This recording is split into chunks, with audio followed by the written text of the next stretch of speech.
മുകേഷിന് പിന്നാലെ ലൈംഗിക പീഡന പരാതിയിൽ നടൻ ഇടവേള ബാബു അറസ്റ്റിൽ. മുൻകൂർ ജാമ്യം ഉള്ളതിനാൽ ചോദ്യം ചെയ്ത ശേഷം വിട്ടയക്കും. ബുധനാഴ്ച രാവിലെ കൊച്ചിയിൽ പ്രത്യേക അന്വേഷണ സംഘത്തിന് മുന്നിൽ ഹാജരാകാനാണ് ഇടവേള ബാബുവിന് പോലീസ് നിർദ്ദേശം നൽകിയത്. 10 മണിയോടെയാണ് ചോദ്യം ചെയ്യൽ ആരംഭിച്ചത്. 1 മണിയോടെ അറസ്റ്റ് രേഖപ്പെടുത്തി. ആലുവ സ്വദേശിയായ നടിയാണ് ഇടവേള ബാബുവിനെതിരെ ലൈംഗിക പീഡന പരാതി നൽകിയത്. ചോദ്യം ചെയ്യലിന് ശേഷമാണ് അറസ്റ്റ് രേഖപ്പെടുത്തി വിട്ടയക്കുന്നത്. എറണാകുളം ജനറൽ ആശുപത്രിയിൽ വൈദ്യപരിശോധനയും നടത്തും. 2 പരാതികളാണ് ഇടവേള ബാബുവിനെതിരെ ഉള്ളത്. അമ്മ സംഘടനയിൽ അംഗത്വം വാഗ്ദാനം ചെയ്ത് ഫ്ളാറ്റിൽ വിളിച്ചു വരുത്തി മോശമായി പെരുമാറി, ജൂനിയർ ആർട്ടിസ്റ്റിനോട് ലൈംഗിക ചുവയോടെ സംസാരിച്ചു എന്നീ ആരോപണങ്ങളാണ് ഇടവേള ബാബുവിനെതിരെ ഉള്ളത്. കേസിൽ നേരത്തെ അഡീഷണൽ സെഷൻസ് കോടതിയാണ് ഉപാധികളോടെ ജാമ്യം അനുവദിച്ചത്. ആലുവ സ്വദേശിയായ നടിയുടെ പരാതിയിൽ എറണാകുളം നോർത്ത് പോലീസാണ് കേസെടുത്തത്. ഇടവേള ബാബു ലൈംഗിക ചുവയോടെ സംസാരിച്ചുവെന്ന ജൂനിയർ ആർട്ടിസ്റ്റായ യുവതിയുടെ പരാതിയുമുണ്ട്. ഈ പരാതിയിൽ കോഴിക്കോട് നടക്കാവ് പോലീസാണ് കേസ് രജിസ്റ്റർ ചെയ്തിരിക്കുന്നത്. ഈ കേസുകൾ പ്രത്യേക അന്വേഷണ സംഘത്തിന് കൈമാറിയിട്ടുണ്ട്. ഇടവേള ബാബുവിന്റെ ഫ്ളാറ്റിൽ പോലീസ് പരിശോധന നടത്തിയിരുന്നു. ഇവിടെ നിന്ന് രേഖകൾ പിടിച്ചെടുത്തുവെന്നാണ് വിവരം. പരാതിക്കാരിയെ ഫ്ളാറ്റിലെത്തിച്ചാണ് തെളിവെടുപ്പ് നടത്തിയത്.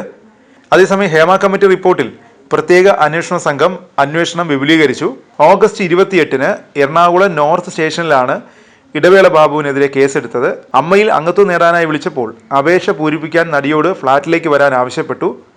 പൂരിപ്പിച്ചുകൊണ്ടിരിക്കുമ്പോൾ കഴുത്തിൽ ചിമ്പിച്ചെന്നുമാണ് പരാതി. പീഡനം, സ്ത്രീത്വത്തെ അപമാനിക്കൽ തുടങ്ങിയ വകുപ്പുകൾ അനുസരിച്ചാണ് കേസ്.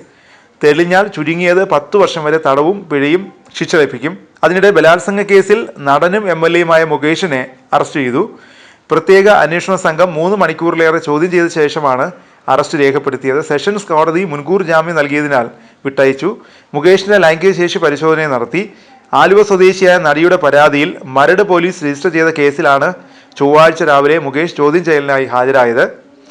കൊച്ചിയിൽ പ്രത്യേക അന്വേഷണ സംഘത്തിന് മുന്നിലായിരുന്നു 3.5 മണിക്കൂർ നീണ്ട ചോദ്യം ചെയ്യൽ. അഭിഭാഷകനൊപ്പമാണ് മുകേഷ് എത്തിയത്. ഉച്ചയ്ക്ക് 1 മണിയോടെ കോടതി നിർദ്ദേശപ്രകാരം അറസ്റ്റ് രേഖപ്പെടുത്തി. മുകേഷിനെ എറണാകുളം ജനറൽ ആശുപത്രിയിൽ വൈദ്യപരിശോധനയ്ക്ക് വിധേയമാക്കിയ ശേഷം വിട്ടയച്ചു. ലൈംഗിക ശേഷി പരിശോധന ഉൾപ്പെടെ നടത്തി. നേരത്തെ കോടതിയിൽ കൊടുത്ത തെളിവുകൾ അന്വേഷണ സംഘത്തിന് മുന്നിൽ നിരത്തിയെന്നും അന്ന് പറഞ്ഞതിൽ ഉറച്ചു നിൽക്കുന്നുവെന്നും മുകേഷിന്റെ അഭിഭാഷകൻ പറഞ്ഞു. സിനിമയിൽ അവസരം നൽകാമെന്നും താരസംഘടനയായ അമ്മയിൽ അംഗത്വം നൽകാമെന്നും പറഞ്ഞ് മരടിലെ വില്ലയിലേക്ക് വിളിച്ചു വരുത്തി തന്നെ ഉപദ്രവിച്ചെന്നുള്ള നടിയുടെ പരാതിയിലാണ് മുകേഷിനെതിരെ കേസ്.